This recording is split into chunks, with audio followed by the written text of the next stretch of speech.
আসসালামু আলাইকুম। কেমন আছেন সবাই? আশা করি সবাই খুব ভালো আছেন। আসলে কিছু কিছু ঘটনা আমাদের জীবনে এমনভাবে প্রভাব ফেলে যে সেটা আমাদের পারিবারিক সমস্যা না হলেও সামাজিকভাবেই আমরা সেখানে বেশ বড় রকমের ধাক্কা খাই এবং কেউ কেউ সেখানে ক্ষতিগ্রস্ত হয়, যদিও আমরা ক্ষতিগ্রস্তদের মধ্যে না। তারপরেও এই শোক তো আমরা আসলে সামাল দিতে পারবো না। বলছিলাম উত্তরার মাইলস্টোন স্কুলের কথা, যে আকস্মিক ঘটনা সেখানে ঘটে গেল এবং এতগুলো প্রাণ সেখানে চলে গেল, এটা আসলে মেনে নেওয়ার মতো না।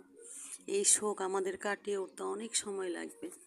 যেই ম্যাম তার জীবন বাজি রেখে 20 জন ছাত্রছাত্রীর জীবনকে রক্ষা করলো, তাকে কিভাবে আমরা সম্মান জানাবো সেই ভাষা আমাদের জানা নেই। আমাদের জানা নেই সেই বন্ধুকে ধন্যবাদ জানানোর ভাষা, যে কিনা আর্মি তাকে নিষেধ করার পরও সেই রোমটাতে গেল, যেই রোমে আর্মি বলছিল যে আর কেউ বেঁচে নেই, তোমার ওইখানে গিয়ে কোনো লাভ হবে না, কিন্তু তারপরেও সে যায়, গিয়ে তার বন্ধুকে ফেরত নিয়ে আসে। তখন আর্মিরা তাকে বলছিল, তোমাকে বলছিলাম ওই রোমে কেউ জীবিত নেই, তোমার গিয়ে কোনো লাভ হবে না। তখন তার বন্ধু বলছে, লাভ জানি না, কিন্তু আমি যখন গেলাম তখনও পর্যন্ত আমার বন্ধু জীবিত ছিল এবং সে আমাকে দেখে হেসেছে, বলেছে আমি জানতাম তুই আসবি।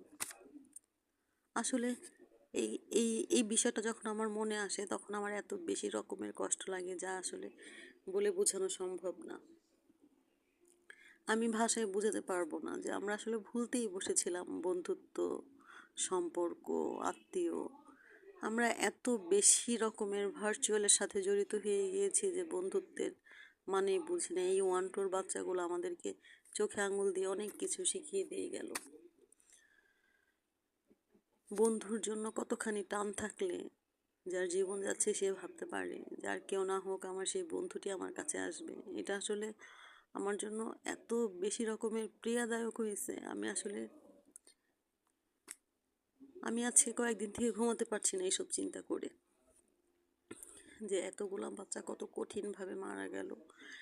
এখনো পর্যন্ত যারা জীবিত আছে, যাদের শরীরের প্রায় 20%, 30%, 40% পুড়ে গিয়েছে, তাদের বাঁচার সম্ভাবনা আছে, কিন্তু 50%, 60% যাদের পুড়ে গিয়েছে তাদের বাঁচানো প্রায় অসম্ভব। এটা সত্যি অনেক যন্ত্রণাদায়ক, অনেক বেশি রকমের বেদনাদায়ক।